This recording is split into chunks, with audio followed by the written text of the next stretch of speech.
Hello everyone, welcome back to my channel. So இப்போ நம்ம என்ன பார்க்க போகிறோம்னா யூனிட் 1ஓட கண்டினியூஷன் தான் தேர்ட் பார்ட் போயிட்டுருக்கு. ஸோ லாஸ்ட்டாக வந்து மொமெண்டம் ஆஃப் த டார்க்கி வரைக்கும் பார்த்தோம். இப்போ வந்து நெக்ஸ்ட் கண்டினியூஷன் பார்க்க போகிறோம். ஸோ டார்க்கியோட அப்ளிகேஷன்ஸ் என்னன்னு பார்த்தீங்கன்னா கியர்ஸ். இந்த கியர்ஸ் எதுன்னு பார்த்தீங்கன்னா circular gear is a circular wheel with teeth around the ring. It helps to change the speed of rotation of a wheel by changing the torque and helps to transmit power. So அப்போ என்ன ஆகுனா ஒரு bike car எல்லாத்துலேயும் வந்து ஒரு gear இருக்கும். So அப்போ என்ன ஆகுனா வந்து அதோட வீல் ஒரு டீத் வந்து ரிம் மேலே அரவுண்டாக சுற்றிட்டே இருக்கும். அப்போ தான் என்ன ஆகுனா வந்து ஒரு இப்போ வந்து ஃபார் எக்ஸாம்பிள் மேலே ஒரு கீர் வந்து கிளாக் வைஸில் போகுதுன்னா ஆன்டி கிளாக் வைஸில் போகிற கீர் வந்து ரெண்டுத்தையும் மர்ஜ் ஆகி வர்றது தான் வந்து கியர்ஸ்னு சொல்லலாம். அப்போ என்ன ஆகுனா ஒரு ஸ்பீட் ஆஃப் ரொட்டேஷன் வேகமாக வந்து அதோட ஆக்சிலரேட் பண்ணி காராக இருந்தாலும் வேறு ஏதாவது சைக்கிள்ஸ்லாம் பார்த்திங்கன்னா நம்ம எவ்வளோ ஸ்பீட்ஸ் நம்ம போகிறோமோ அதுக்கேற்ற மாதிரி என்ன ஆகும்னா ஸ்பீட் ஆஃப் ரொட்டேஷனில் இருக்கும். அதுவே வந்து டிரான்ஸ்மிட் பவர் வேகமாக வந்து அதோட பவர் வந்து டிரான்ஸ்மிட் பண்ணுறதுக்கு கியர் வந்து யூஸ் ஆகுது. நெக்ஸ்ட் பார்த்திங்கன்னா நம்ம எல்லாருக்கும் தெரிஞ்சதோ இந்த சீசான்றது நம்ம எல்லாருமே வந்து நார்மலாக வந்து நம்ம ஸ்மால் ஏஜில் கிட்ஸ் எல்லாருமே நம்ம விளையாடிருப்போம். ஸோ பார்த்துப்பீங்க. ஸோ இப்போ இது என்ன it has a difference in the weight of the person sitting on it. The heavier person lifts the lighter person. So வந்து ஒருத்தவங்க வந்து ரொம்ப ஃபேட்டாக இருக்காங்க, இல்லை நான் ஹைட் ஃபேட்டாக இருக்கிறவங்க ஒரு சைடும் ஸ்லிம்மாக இருக்கிறவங்க வந்து ஒரு லீனாக இருக்க பர்சன் ஒரு பக்கம் உட்காந்தாங்கன்னா ஃபேட்டாக இருக்க பர்சன் வந்து உட்காந்த உடனே என்ன ஆகிடுவாங்க, லீனாக இருக்க பர்சன் வந்து மேலே போயிடுவாங்க. இல்லை ரெண்டு பேருமே ஈக்குவலாக இருந்தாங்கன்னா அவங்களோட பேலன்ஸை பொறுத்து மேலே கீழே இறங்குறது தான். when the heavier person comes closer to the period join the distance at the line of action the force decreases. So அப்போ என்ன ஆகுனா வந்து அந்த மாதிரி போகிறதுனால அதில் இருக்க பியர்ட் ஒரு ஃபோர்ஸ் வந்து ஒரு டிக்ரீஸ் ஆகி நம்மளுக்கு வரும். Causes the moment of the torque to action on. So அப்போ என்ன ஆகிடுனா டாக்கி சொன்னாலுமே நம்மளுக்கு வந்து clockwise anticlockwise தான் நம்மளுக்கு ஞாபகம் வரும் டார்க்னாலுமே. ஸோ அப்போ அது மாதிரி தான் வந்து மேலே கீழே போயிட்டு வரது தான் இந்த சீசான்ற example. This enables the lighter person to lift the heavier person. So அப்போ என்ன ஆகிடுனா வந்து லைட்டாக இருக்கிற பர்சனை வந்து சரி ரொம்ப நாளுமே நம்ம மேலே இருக்கோம், நம்ம வந்து கீழே இறங்கிலாம் அவங்கள வந்து லிஃப்ட் பண்ணலான்னு சொல்லிட்டு என்ன பண்ணுவோம், அவங்க வந்து கீழே வந்து டவுன் ஆகிட்டு வருவாங்க. அதுதான் வந்து சீசாவுக்கான எக்ஸாம்பிள். நெக்ஸ்ட் பார்த்தீங்கன்னா steering wheel. A small steering wheel enables you to maneuver a car easily for transferring a torque with less effort. So இப்போ என்ன பார்த்தீங்கன்னா நம்மளுக்கு நல்லாவே பார்த்துருப்போம், ஒரு பஸ்ஸு ஒரு ஸ்டீரிங் கார் எல்லாத்துலேயும் ஒரு லாரி ஒரு ட்ரக் எல்லாத்துலேயுமே வந்து ஒரு ஸ்டீரிங் வீல் இருக்கும். ஸோ அப்போ வந்து அவங்களுக்கு ஒன்று ஒரு ரொட்டேஷன் ஒரு கவுண்டிங்ஸ் இருக்கும். ஸோ அப்போ வந்து நம்ம இப்படி திருப்பினா இப்படி வரும், லெஃப்ட் சைடில் ரைட் சைடில் நம்ம ஸ்டீரிங் பண்ணிகிட்டே இதே வந்து பைக்னால் வந்து 2 ஹேண்ட் பேரஸ் இருக்கும். ஸோ நம்ம வந்து அதை வச்சு நம்ம வந்து பைக்கெலாம் ரைட் பண்ணுவோம். இதே கார்ஸில் வந்து ஸ்டீரிங் வீல்ஸ் மட்டும் தான் இருக்கும். ஸோ அப்போ வந்து நம்ம அதை வச்சு தான் நம்ம ஸ்டீரிங் பண்ணி ஆக்சிலரேஷன் பண்ணி நம்ம போகிறது தான் வந்து அப்ளிகேஷன் ஆஃப் டார்க். இது வந்து clockwise anticlockwise 2 விதத்துலையும் நம்ம யூஸ் பண்ணுறோம். நெக்ஸ்ட் பார்த்தீங்கன்னா principle of momentum. When number of like or unlike parallel force act on rigid body and the body is in equilibrium, then the algebraic sum of moment in the clockwise direction is equal to the algebraic sum of moments in the anti-clockwise direction. So இப்போ என்ன பார்த்தீங்கன்னா எவ்வளோ algebraic clockwise direction இருக்கோ அதே ஈக்குவலுக்கு தான் வந்து anti-clockwise direction இருக்கிறதா வந்து பிரின்சிபல் ஆஃப் மொமெண்ட்ஸ்னு சொல்கிறாங்க. இதோட ஃபார்முலா பார்த்தீங்கன்னா F1 into D1 equal to F2 into D2ன்னு சொல்லுவாங்க. ஸோ இதுதான் வந்து இதோட formula. Moment in clockwise direction is equal to moment in anti-clockwise direction. So இங்கே பார்த்தீங்கன்னா F1 D1 இது வந்து clockwise direction. இதே பார்த்தீங்கன்னா F2 D2 ஆன்டி கிளாக்வைஸ் டைரக்ஷனில் வரதான் வந்து ஒரு principle of momentum. For example left சைடில் ஒரு பர்சனும் ரைட் சைடில் ஒரு பர்சனும் இருக்காங்கப்பா. அவங்க 2 பேர் ஸ்ட்ரைட்டாக வர்றது வந்து ஒரே இடத்துல வந்து பாயிண்ட்டை மீட் பண்ணுறது தான் வந்து பிரின்சிபல் ஆஃப் மொமெண்டம் சொல்கிறது.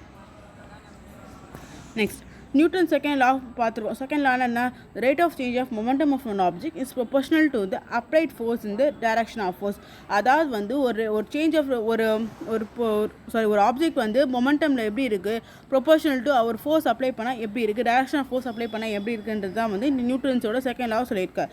ஸோ இது ஒரு mathematical formula for driving second law. எப்படி வந்து F is equal to ma அப்படின்றத டிரைவ் பண்ணுறது பார்த்தீங்கன்னா, if an object of mass m is moving along a straight line with initial velocity u. Initial velocity ஆரம்பத்துக்குரிய velocity தான் initial velocity u. அது வந்து யூன்னு வச்சுருக்காங்க. ஆக்சிலரேஷனை v, டைமுக்கு இப்போ முதல்ல t by applying a force f முடிஞ்சு போச்சா. இல்லை இனிஷியல் மொமெண்டம் ஸ்டார்டிங் பண்ணுற மொமெண்டம் வந்து என்ன சொல்கிறாங்க P1 P1 is equal to mu. அதான் வந்து எம்னா வந்து மூவிங் ஆப்ஜெக்ட், அதாவது u for initial velocity. Final momentum P2 is equal to mb. அதாவது வந்து velocityயும் mass of the object வச்சு இருக்கிறது. ஃபர்ஸ்ட் இனிஷியல் மொமெண்ட்னா mass of the object and initial velocity. Second பார்த்தீங்கன்னா ஃபைனல் மொமெண்ட்னால mass of the object velocity சேர்ந்து வர. So change in momentum பார்த்தீங்கன்னா P2 மைனஸ் P1. ஸோ இப்போ என்ன mb மைனஸ் m2. ஸோ இப்போ வந்து ரெண்டு இடத்துலையும் இந்த m காமனாக இருக்கிறதுனால நம்ம ப்ரைம் ஃபேக்டரைசேஷன் மெத்தடில் m காமனை வெளியே எடுத்துகிட்டு v minus u. So rate of change of momentum is equal to m into v minus u. So முடிஞ்சு போச்சா. or applied the force f proportional m into v minus u or f is equal to km v minus u சொல்லுவாங்க. kன்றது வந்து ஒரு proportionality constant நம்மளுக்கு. So அதனால தான் வந்து இந்த இன்டைரக்ட்லி இந்த ஆல்ஃபா எஃப் ப்ரொபோஷனலுக்கு இந்த ஆல்ஃபாக்கு பதிலாக என்ன பண்ணியிருக்காங்க கான்ஸ்டன்ட்டாக ஒரு கே இன்ஸ்டர் பண்ணியிருக்காங்க.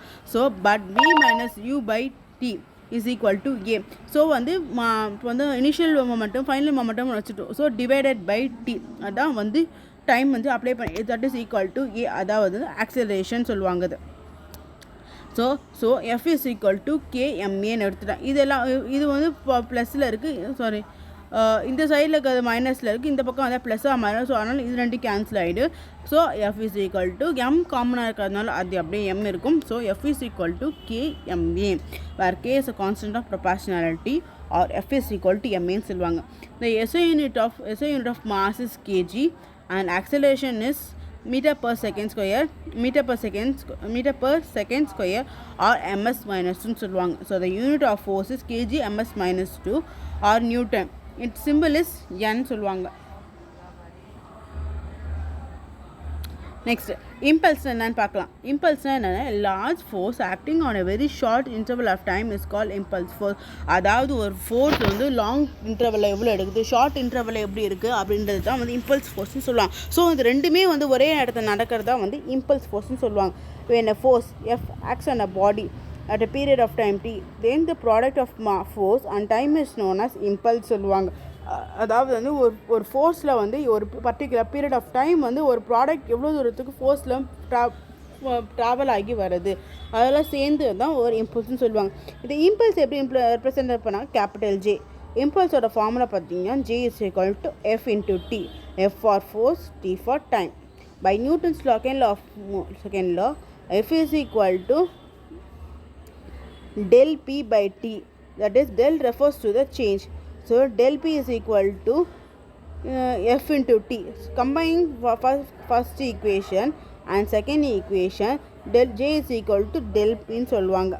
So impulse is also equal to the magnitude and change in momentum சொல்லுவாங்க. ஏன்னா இதுக்கு வந்து மேக்னிடியூட் தான் இருக்குது அப்படின்ற மேக்னிடியூட் தான் இருக்குது, டைரக்ஷன் தான் இருக்குது நம்ம சொல்ல முடியாது. இது வந்து மேக்னிட்லேயே இருந்தால் கூட டைரக்ஷன் சேஞ்சுக்கு மாறிடும். So unit of momentum impulse என்ன பார்த்தீங்கன்னா kgms minus 1. Change in momentum in 2 ways. Large force நடக்கிறப்ப என்ன ஷார்ட் டைம் ரொம்ப கம்மியான ஒரு பெரிய ஒரு ஃபோர்ஸ் நடக்கிறப்ப என்ன ஆகிடுனா இம்பல்ஸை பொறுத்த வரைக்கும் கம்மியான டைம் தான் எடுக்கும். அதே ஒரு ஷார்ட் ஃபோர்ஸ் நடக்கிறப்ப என்னன்னா அதிகமான டைம் எடுக்கிறது தான் வந்து இம்பல்ஸ் ஃபோர்ஸோட ஒரு active. Next conservation of momentum. The law of conservation of momentum states that ஒரு conservation of momentum எப்படி இருக்குன்னு பார்த்தீங்கன்னா sum of momentum of two objects before collision is equal to the sum of momentum after collision providing there is no unbalanced force acting on them. அதாவது ஒரு collisionக்கு முன்னாடி எப்படி இருக்கோ அதே தான் ஆஃப்டர் collisionலையும் இருக்கணும். அப்படி தான் வந்து conservation of momentum சொல்லுவாங்க. This means that the total momentum of two subjects is unchanged or conserved by collision. collision ஒன்று மேலே ஒன்று இடிச்சிக்கிறது தான் collision சொல்லலாம். If two balls A and B are masses MA and MB are traveling in a straight line with initial velocity UA and UB and the two balls will be collide with each other during the collision at a time t. Ball A exerts a force FAB on ball B and ball B exerts a force on FBA on ball A. So if VA and VB are the two velocities of ball A and B after collision, so the moments of ball A and B after collision are MA UA and MA VA and the moment of the ball B before after collision அது அப்படியே B இருக்க A இருக்க இடத்துல U ஆமாம். So first collision என்ன A ball B ball. So இப்போ என்ன MA UA MA MB UB. So இது ரெண்டுத்துக்கு கம்பைன் ஆகுனா AB FBA FAB அப்படியே இன்டர்சேஞ்ச் ஆகி collision நடக்கிறது தான். நெக்ஸ்ட் பார்த்தீங்கன்னா change in momentum of body during collision. அப்போ என்ன MA VA மைனஸ் MA UA. அதே வந்து rate of change of momentum of ball ஏல பார்த்திங்கன்னா என்ன சொன்னோம் எஃப்ஏபி. அப்போ வந்து MA into VA minus you. இதில் வந்து பார்த்திங்கன்னா எம்ஏன்றது காமனாக இருக்கிறனால அதை எடுத்து எம்ஏ காமனாக எடுத்துகிட்டு VA minus UA by T for time changing same for B also. ஏக்கு என்ன பார்த்தோமோ அதே தான் வந்து பிலையும் இருக்கும். So according to Newton's third law of motion, FAB exerted by ball A on ball B is equal to the opposite force BA exerted by ball B. Therefore, FA is equal to F minus BA. So for Newton's third law என்ன, for every action there is an equal and opposite reaction சொல்கிறது தான் இது. So அப்போ என்ன ஆயிடுனா so VA minus UA or VB minus VUன்னு சொல்லுவாங்க. So அப்போ என்ன ஆகிடுது MA equal to minus MB. So MA VA equal to MA UA equal to same. ஏ எப்படி போட்டிருக்கோம் அதே மாதிரி பியும் போட்டு வரும் இல்லை. ஸோ இது சேம் மெத்தட். மைனஸ் இப்போ வந்து மைனஸ் இருக்குது அப்படியே இந்த சைடில் வந்து என்ன பண்ணிட்டாங்க உள்ள மைனஸை மல்டிப்ளை பண்ணுறாங்க. ஸோ சாரி யூ இதில் பார்த்தீங்கன்னா VU MA VAன்னு இருக்கும். நெக்ஸ்ட்டில் பார்த்தீங்கன்னா MA UA யூவெல்லாம் ஒரு சைடாகவும் VAலாம் ஒரு சைடாகவும் எடுத்துகிட்டு வந்தோம். அப்போ என்ன ஆகிடுனா MA UA plus MB UB equal to MA VA plus MB VBன்னு இருக்கும். Momentum of the basic 2 balls before collision is equal to the momentum of 2 balls after collision சொல்லுவாங்க. ஸோ அப்போ என்ன ஆகிடுனா ஒரு பாலை வந்து கொலிஷனுக்கு முன்னாடி எப்படி இருக்குதோ அதே பால் வந்து ஆஃப்டர் கொலிஷனில் இருக்கும். Next rocket propulsion. Rocket propulsion என்ன, ஒரு ராக்கெட்டை வந்து லான்ச் பண்ணுறது தான் வந்து ராக்கெட் ப்ரொபல்ஷன். ராக்கெட் லான்ச்சிங் வந்து எப்படி வந்து அது ராக்கெட்டுக்கான ஃபியூவல் கேஸ் எப்படி இருக்குது, அதோட ஸ்ட்ரக்சர் எப்படி இருக்குது, அதோட கிராவிடேஷனல் ஃபோர்ஸ் எப்படி இருக்குது, ஆக்சிலரேஷன் எப்படி இருக்குது, எல்லாத்தையும் வந்து வச்சு தான் வந்து ஒரு ராக்கெட் ப்ரொபல்ஷன் பண்ணுவாங்க. இது மோஸ்ட்லி வந்து ஸ்ரீஹரிகோட்டாவில் தான் வந்து இஸ்ரோ பர்சன்ஸ் வந்து ராக்கெட்டை வந்து GSLV அந்த மாதிரி வந்து சேட்டலைட்ஸ் லான்ச் பண்ணுறதுலாம் இருக்குது. So propulsion of rocket is based on the law of conservation of linear momentum and Newton's law of motion சொல்லுவாங்க. ஏன்னா மோஸ்ட்லி வந்து இது லீனியர் மொமெண்டம் பேஸ் பண்ணியும் தேர்ட் லா பேஸ் பண்ணி ஒரு ராக்கெட் ப்ரொபல்ஷன் பண்ணுவாங்க. Rockets are fill with fuel இந்த propellant tank. ராக்கெட்டுக்குன்னு சொல்லிட்டு ஒரு ஃபியூவல் ஃபில் பண்ணுறதுக்கு ஒரு டேங்க் இருக்கும், அதில் தான் வந்து ஃபில் பண்ண அது பேர் வந்து ப்ரொபல்டன் டேங்க்னு சொல்லுவாங்க. ஸோ இப்போ எப்படி பைக் கார் ஒரு டீசல் டேங்க் தனியாக இருக்குது, பைக்கில் வந்து அட்டாச் பண்ணியிருக்கு, கார் தனியாக இருக்குது, லாரிக்கில் இப்படி தனித்தனியாக இருக்குது. அதே மாதிரி தான் ராக்கெட்டுக்கும் ஃபியூவல் ஃபில் பண்ணுறதுக்கு ஒரு டேங்க் இருக்குது. இந்த rocket is fixed burnt and a hot gas is projected with a high speed from the nozzle of rocket producing a huge momentum. அதாவது என்ன, ராக்கெட் ஃபிக்ஸ் ஆகிட்டு அது லான்ச் பண்ண ரெடி ஆகிடுச்சுன்னா என்ன ஆகிடும், ஒரு பிக் ஹியூஜ் ஒரு ஹை ஸ்பீட் வந்து நாசில் ரிஜெக்ட் ஆகும். ஏன்னா ஹை மொமெண்டம்ஸ் அது மேலே லான்ச் பறக்கிறதுனால அதுக்குள்ளே இருக்க ஒரு ஃபோர்ஸ் மொமெண்டம் வந்து என்ன ஆகிடும், ஒரு பிக்காக ஒரு ஃபயர் எஜெக்ட் பண்ணிவிட்டு வெளியே போகும். To balance a momentum both equal and opposite reaction forces produce the combustion chamber which makes the project work move forward. அப்போ என்ன ஆகிடும்னா ஒரு ப்ராஜெக்ட்னா ராக்கெட்டை வந்து ஈக்குவல் ஆப்போசிட் டைரெக்ஷனில் கரெக்டாக ஒரே இடத்துல இருந்துச்சுன்னா அது வந்து கரெக்டான முறையில் ராக்கெட் லான்ச் ஆகுது. ஸோ ஈக்குவல் அண்ட் ஆப்போசிட் டைரெக்ஷனில் வந்து இது வந்து இந்த ராக்கெட் வந்து லான்ச் ஆகணும்.